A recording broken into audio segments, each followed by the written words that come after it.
It's my great pleasure to introduce our main speaker this morning, the keynote speaker, Trevor Phillips, Mr. Trevor Phillips. Trevor Phillips is a writer and television producer. He is co-founder of Weber and Phillips Limited, a data analytic provider. From 25th of March to 2015, for a term of 3 years, Trevor will serve as president of the Partnership Council of the John Lewis Partnership, the first external appointment since 1928. He is also currently deputy chair of the steering committee for the National Equality Standard and chair of the Green Park Diversity Analytics. Now, he is the former chair of the Equality and Human Rights Commission and the Commission for Racial Equality. He is now elected chair of the Greater London Authority. His most recent work was a television film called Things We Won't Say About Race That Are True, which was produced in 2015, March 2015, on Channel 4, attracting some 2 million viewers and extensive press coverage. Trevor is currently writing a prequel to his successful book, Wind Rush, which will appear soon. I have very great pleasure to invite him to give us his keynote speech for this morning. Please.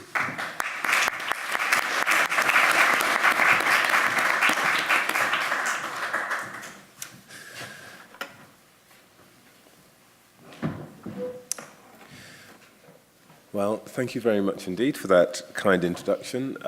You see, I'm fiddling here. I've discovered a new piece of technology, and you're the first to be favored by my reading a speech from my iPad. So if halfway through I just suddenly stop speaking, it's because I've lost my words. Anyway, as I am here, I would just like to start, though she isn't in the room, by congratulating both SOAS and the new director of the school on her appointment. Such a distinguished institution needs a great leader, and there are few who have Valerie Amos's mix of wisdom, experience, and steel, all of which are sorely needed in higher education today.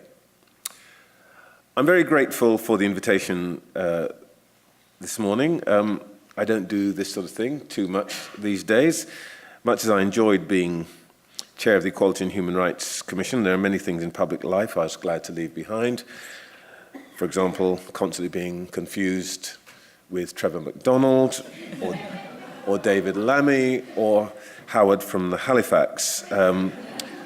Or I'm thinking right now, being called every year around about this time as Christmas approaches to adjudicate on whether schools should and could celebrate Christmas and whether teachers could say it had something to do with the baby Jesus without offending Muslim parents. But it's a privilege to contribute to this discussion, and the topic could hardly be more timely. I'm delighted that in spite of recent events, by the way, it is still possible to talk about a difficult topic like this one on a British campus without the meeting being disrupted or subject to a ban because someone has decided to be offended even before they've heard what anyone else has to say. Today, we're focusing on the word integration, but we're also, I think, talking about a deeper, more profound question that faces virtually every society in the world. In the 21st century, the human species will face two overarching questions. First, how do we live with our planet? A set of questions around climate change and so on.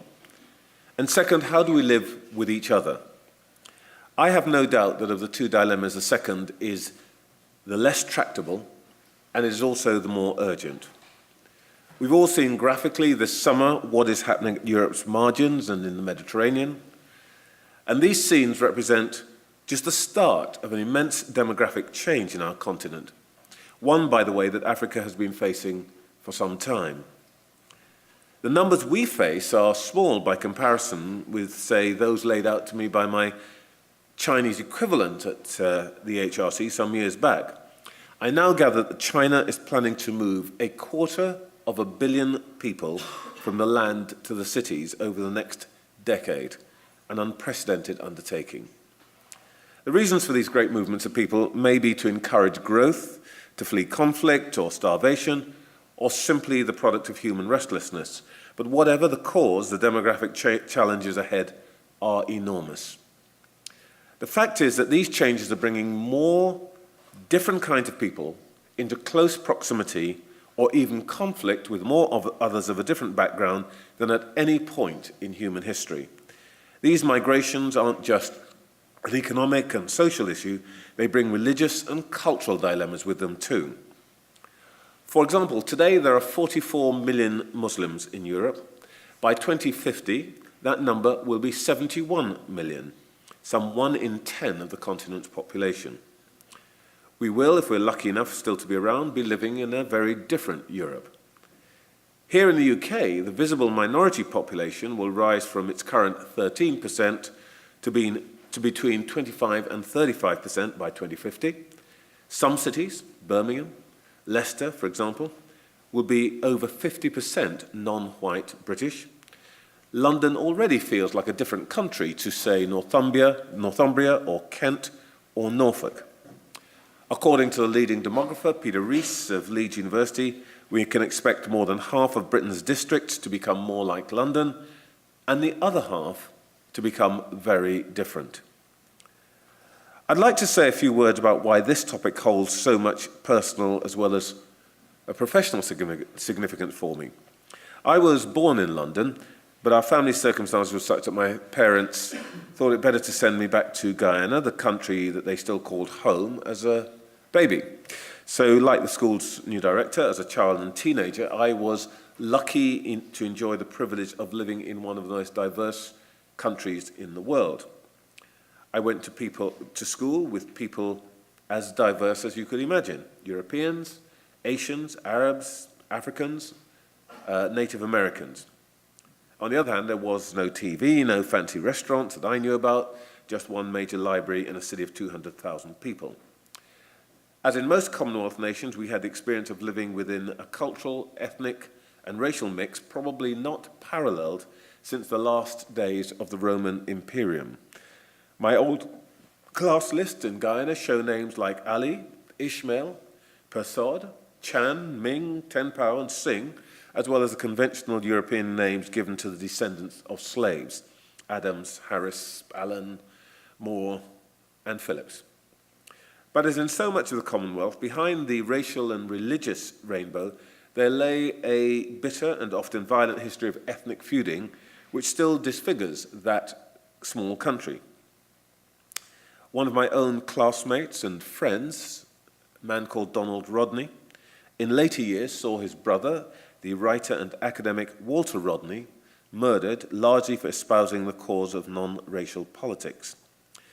Today, Guyana remains one of the poorest nations in the world, fatally stricken by racial and ethnic divisions, unable to realize its natural resources. So I've seen and lived firsthand with the tantalizing possibilities of great diversity and the ghastly consequences of the absence of a generous toleration. That period taught me several things about integration. First, that integration isn't an automatic human response to diversity. It's a learned behavior, and that learning is inherited or not. I also grew to understand that integration is a two-way street. The absence of integration isn't always just down to the absence of opportunity. It sometimes is. When my parents came here, some people really would move out of the street when they moved in. But that wasn't always the case. The traffic on this highway runs in both directions. The absence of integration almost always involves a mix of motivations and some element of unconstrained choice also features. Whilst we'd like to pretend this isn't true, it's hard to explain why, for example, East African Asian millionaires who could afford to buy homes in any part of the capital choose to congregate in the perfectly pleasant but undistinguished suburbs of northwest London, or why schools in England and Wales are more segregated than they need to be, topic I'll address in a moment. Third, growing up in Guyana, I learned that the absence of integration can lead people to believe that outcomes which are, in fact, entirely unrelated to their race are down to the colour of their skins. Anyone who's read Rob Ford and Matthew Goodwin's stellar book on the UKIP tribe will know that most UKIP voters don't start out believing that they are left behind because of their colour. They know that they're losing out because of globalisation, because of their lack of education, because of their age. But as they coalesced into a single grouping, the identity that came most naturally was a visible characteristic that most of them shared, being white. Over time, for many UKIPers, this factor has actually eclipsed the original cause of their disquiet. The emergence of this white tribe isn't a British peculiarity.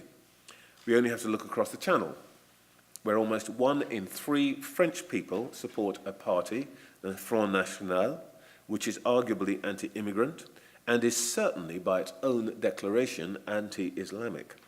Its new leader, Marine Le Pen, currently leads the polls in voting intention for the presidential election of 2017. In Austria, where a similar party is polling above a fifth of the popular vote, in Sweden, liberal, civilized Sweden, the largest party in parliament, Sweden Democrats, described by the Daily Telegraph as an anti-immigration party with roots in the neo-Nazi movement, polling above 25%.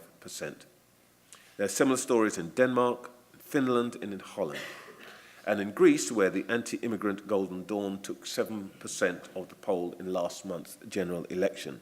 And if you want to know what they stand for, listen to what one of their MPs, Ilias Panagiotis, said before they became popular. This is before they became popular, and I'm quoting the Daily Mail here. If Golden Dawn gets into Parliament, he said, it will carry out raids on hospitals and kindergartens, and it will throw immigrants and their children out on the street so that Greeks can take their place. I think we can say that whatever our problems, we would not exchange them for those of our neighbours right now. The task of those of us who study integration is to wrestle with the everyday reality of what the philosopher Sir Isaiah Berlin predicted many years ago, that restless humanity would one day have to find new ways of living together graciously. I've always liked Berlin's formulation, living together graciously, because the alternative, or one of the alternatives, the word tolerance, has incorrectly and sadly come to imply, in English, a grudging coexistence between people who barely know each other and who, frankly, like it that way. The original Elizabethan idea of toleration was a more active proposition, a dynamic convergence of cultures and traditions to create a new kind of Englishness. Today being the date it is, by the way, it's worth recalling that if we worry about the growth of Islamophobia today, it really pales by comparison with the ferocious persecution of Roman Catholics for several hundred years in this country, the manifestations of which only truly faded in the last century. For the avoidance of doubt, I do not think we want to emulate all the practices of the first Elizabethans. We know about Walsingham's use of torture and the cruelty of the 16th century police state he created. I do care about security, but I think we need to think pretty hard before we reinvent the Elizabethan security state. But even so, I do think that we could well follow some aspects of the Elizabethan template without the thumbscrews. The idea of toleration does provide a guide to what we might be looking for when we talk about integration, a dynamic convergence. I'd like to say what I have in mind when I say the word integration. I'm not a social scientist by training, I'm a chemist, so I do tend to think in terms of processes and numbers. I know that I don't think of integration as what the former Home Secretary Roy Jenkins called a flattening process of assimilation. On the other hand, I don't regard a society which simply consists of a series of separate but more or less interlocking communities with different values, attitudes and behaviours as integrated. Instead, I think of integration as this process of dynamic convergence on a single set of basic values, attitudes and behaviours. Remember, this is a two-way street in which everyone is in motion. How do we know it when we see it?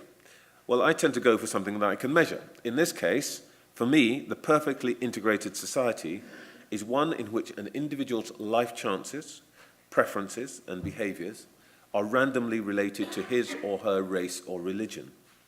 A sociologist might say a society in which race and religion carry no explanatory power in predicting outcomes. A common, shallow journalist like me would translate that as meaning simply that when I walk into the room, my skin colour or the shape of my features should give you no clue as to whether I would be a dustman or a doctor or a bus driver. That's a technical definition, and I'll return to what it might mean in practice before I sit down. But of course, we don't live our lives through equations. I think we need to bear in mind what integration and its opposite mean in everyday sense, common sense for most people. A note about this. I'm not naive. Race and religion do still render us vulnerable to unjustified discrimination. And that is, for many, the major obstacle to integration. But I don't think it's the only cause. The real-world challenge now is very different to most people, to the challenge of the past 50 years, for three reasons. First, we now understand that each of us is a composite of many things: our family history, professions, gender, race, and so on. For much of my lifetime, making your way in society meant suppressing aspects of that complex configuration in order to fit in with prevailing norms. But as our societies become more affluent, more secure, most of us want to live lives that are more in tune with all aspects of our identities. We want everyone to know who and what we are. We want to bring our whole selves to work, and that includes our faith. In essence, well-off societies are enjoying more freedoms, accommodating more public differentiations of identity. It's all out there, both to celebrate and to irritate. Second, individual attitudes are so much more tolerant and so much less prejudiced. We are simply less likely to face overt and deliberate acts of individual bigotry. 20 years ago, more than a quarter of us would express unease about a black or Asian boss or neighbour, usually by saying that we ourselves had no worries, but we thought there might be problems for our fellow workers or other neighbours or relatives who were not so open-minded. Today, you struggle to find 1 in 10 people admitting to these attitudes. And amongst people under 30, I suspect that the very questions we used in the 1980s would seem incomprehensible. Third, because of technical advances in data gathering and monitoring, we now know a great deal more about the systemic effect of belonging to an identity category, a religion, a race, gender, than we used to. And we know that some of the obstacles to integration aren't invented or purely the result of unequal treatment. They are the result of a gap between the way that some of our institutions work, often, and the way that some of our citizens want to live. And neither is necessarily at fault. We know that some differences and some disadvantages are inherent, and generally speaking, inextricably associated with our race and gender and so forth. They're not, as I say, simply symptoms of unequal treatment. For example, the Ipsos Mori study of GP patient opinion, a sample of over 100,000 individuals in England and Wales, shows that British Muslims, corrected for class and geography, are 40% less likely to rate their GPs as very good than the average person. Of course, GPs are pretty diverse, but this is clearly a cultural issue, which we don't yet understand. How do we address it? Well, we can take some clues from a study by my colleague, Professor Richard Webber, conducted some years ago for Tower Hamlets Primary Care Trust. Between 2002 and 2004, use of accident emergency in Tower Hamlets doubled. Local hospitals struggled to meet the government's 4-hour waiting target. Analysis of 200,000 attendance records showed that the overusers were disproportionately Bangladeshi. The first assumption was that this was a kind of immigrant problem, older people who didn't really understand the system. But analysis showed that the overusers were in fact a group with age spikes at 0 to 5 and 20 to 29. In fact, young families with British-born parents. Further focus groups showed that when Mohammed or Asma fell off the slide, unlike their classmates, the decision to take the children to A&E was a family decision. And older Bangladeshis in the family believed that GPs were less professional, they weren't real doctors, unless they wore white coats, and they gave you a battery of intrusive tests. How to solve that? Well, targeted educational campaigns reduced the overuse in target hospitals within a year. In the target hospitals, there was a 6.4% total decline in a year compared to increases of 3.6% and 2.6% in neighbouring hospitals. GP attendance figures went up. And crucially, savings were significant at between £55 and £100 per visit to A&E, and the 4-hour waiting targets were met. This problem was solved through marketing and campaigning. It was a clear example of the way that integration can be brought about by action. To take another current issue, we know that we urgently need to find ways of addressing diversity in the police. As usual, politicians and activists have reached for the law. The evidence is that we can achieve change faster and with less confrontational methods. Avon and Somerset Police, worried about the poor scores of minority candidates in one of their online recruitment tests, asked the Behavioural Insight Unit, the so-called Nudge Unit at number 10, to help them understand what was going on. Well, the researchers came up with a pretty simple plan. They adjusted the tone of a reminder email that went to all candidates, making it friendlier in tone. This may seem irrelevant, but actually, this no-cost intervention had the effect of increasing the pass rate among ethnic minorities by 50%. 50%. And more importantly, it eliminated the gap in pass rates between whites and non-whites. Perfect integration. I could give you a range of other examples, but time doesn't allow. The essential point is that we're now learning that problems of integration that we thought had to be solved by legal or regulatory means may be better addressed by other approaches. Ultimately, the puzzle here is how we change human behaviour without state or legal compulsion. That is the question that confronts all of us who worry about the real, on-the-ground, everyday practice of integration. And I want to sketch out briefly 3 areas that I think we should be exploring to address that problem. First, culture and manners. And by the way, this is extremely subtle and difficult. The signals of integration can be extremely hard to spot, especially in territory where there is no right or wrong. For example, today, what are our social rules about when and whether to wear this, the red poppy? I'm looking around the room. There are few people wearing them in this room. This afternoon, I'm going to be going to Milton Keynes, and I expect the reverse will be true. Nobody here is wrong. Nobody there is wrong. But it's very different. Does it matter? Well, I think it probably does. And we need to understand why and how. And let me be absolutely clear. I'm not saying that I think everybody in this room is doing something wrong by not wearing a poppy. That's not my point at all. My point is, it's different here. Should we be thinking about why and whether we need to change it? Maybe we need to change the practice in Milton Keynes. But the point here is, how do we change people's reflexes? How do we influence the way we behave, speak, and relate to each other? Well, historically in this country, we've tended to rely on a class-based set of rules. In the past, they didn't need to be written down or even properly articulated. We just tried very hard to copy the middle classes.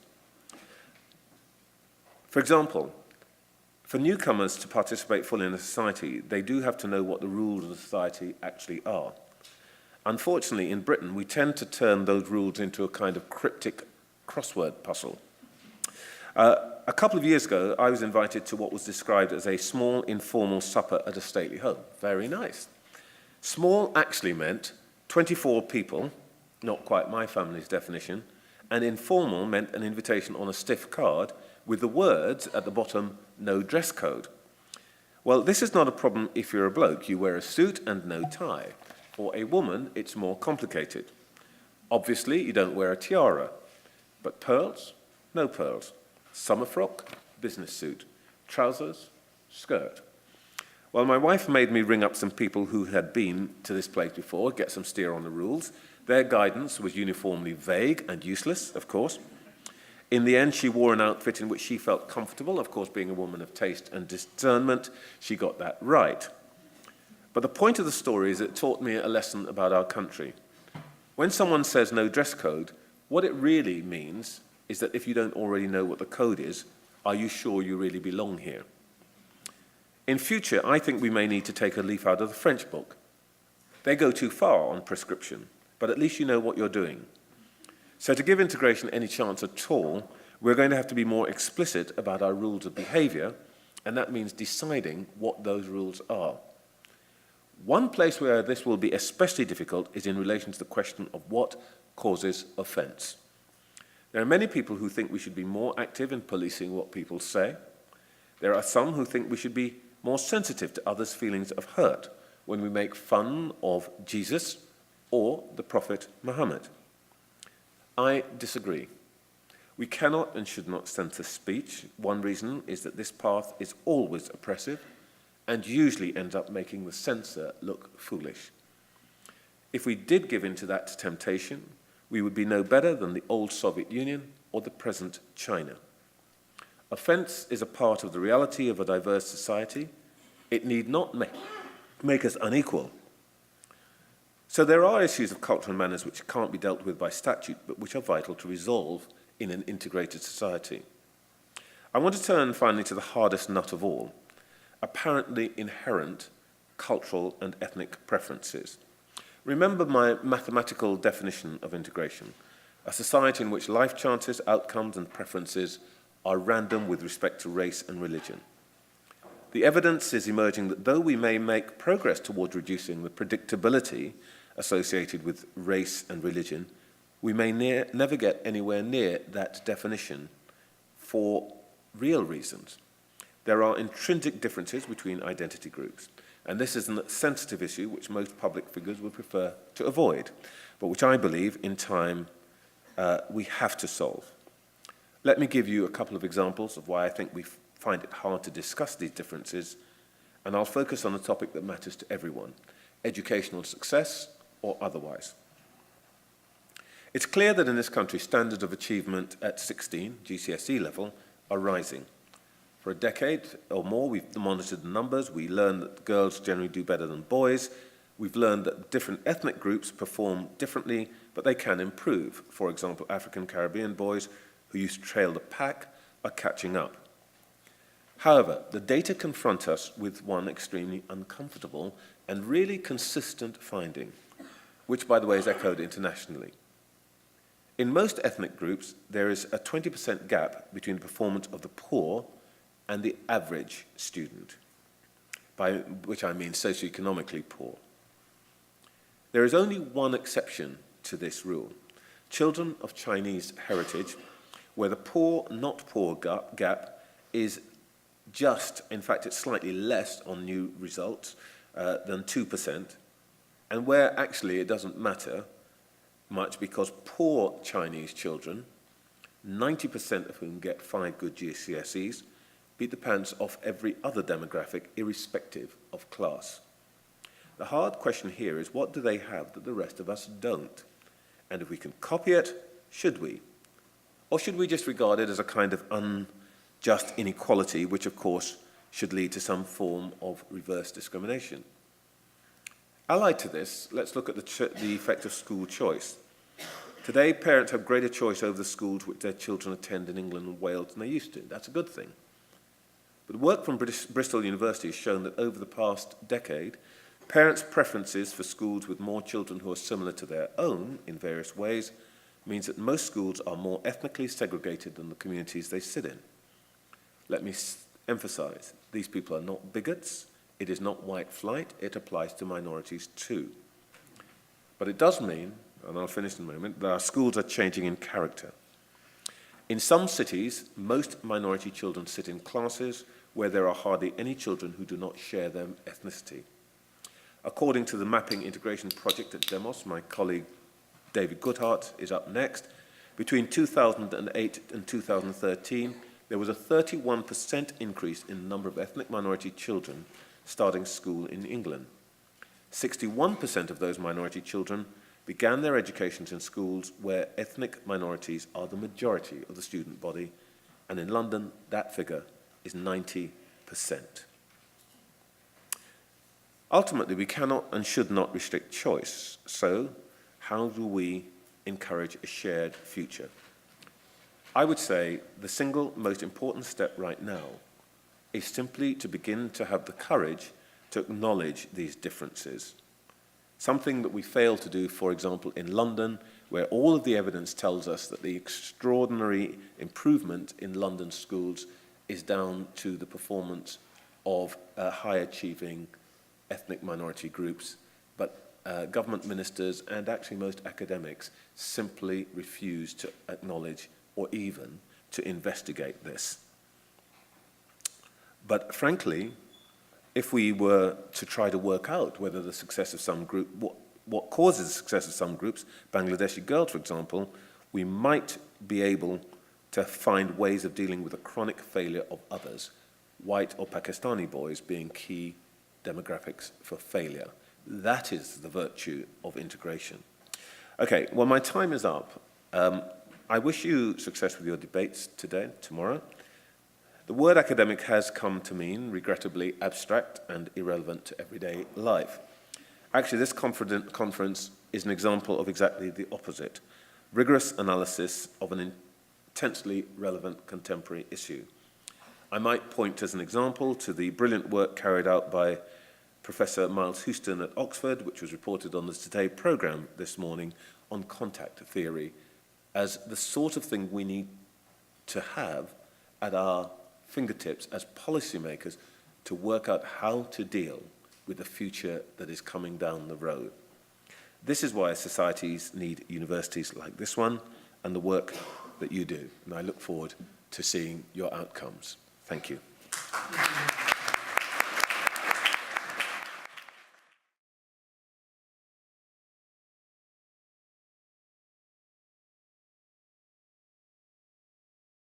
Term of 3 years, Trevor will serve as president of the Partnership Council of the John Lewis Partnership, the first external appointment since 1928.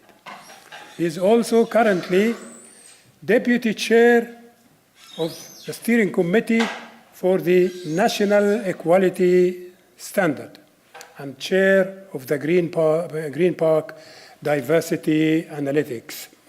Now, he is the former chair of the Equality and Human Rights Commission and the Commission for Racial Equality. He is now elected chair.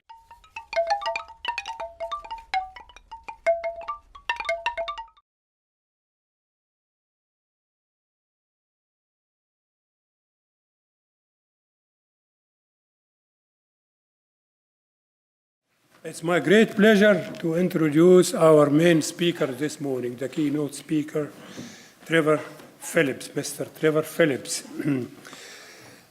Trevor Phillips is a writer and television producer. He is co-founder of Weber and Phillips Limited, a data analytic provider. From 25th of March to 2015 for a chair of the Greater London Authority. His most recent work was a television film called Things We Won't Say About Race That Are True, which was produced in 2015, March 2015, on Channel 4, attracting some 2 million viewers and extensive press coverage. Trevor is currently writing a prequel to his successful book, Wind Rush, which will appear soon. I have very great pleasure to invite him to give us his keynote speech for this morning. Please.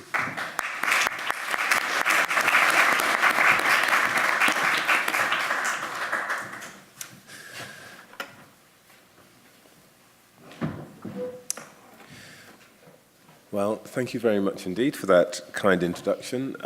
You see, I'm fiddling here. I've discovered a new piece of technology, and you're the first to be favored by my reading a speech from my iPad. So if halfway through I just suddenly stop speaking, it's because I've lost my words. Anyway, as I am here, I would just like to start, though she isn't in the room, by congratulating both SOAS and the new director of the school on her appointment. Such a distinguished institution needs a great leader, and there are few who have Valerie Amos's mix of wisdom, experience, and steel, all of which are sorely needed in higher education today. I'm very grateful for the invitation this morning. I don't do this sort of thing too much these days. Much as I enjoyed being chair of the Equality and Human Rights Commission, there are many things in public life I was glad to leave behind. For example, constantly being confused with Trevor McDonald.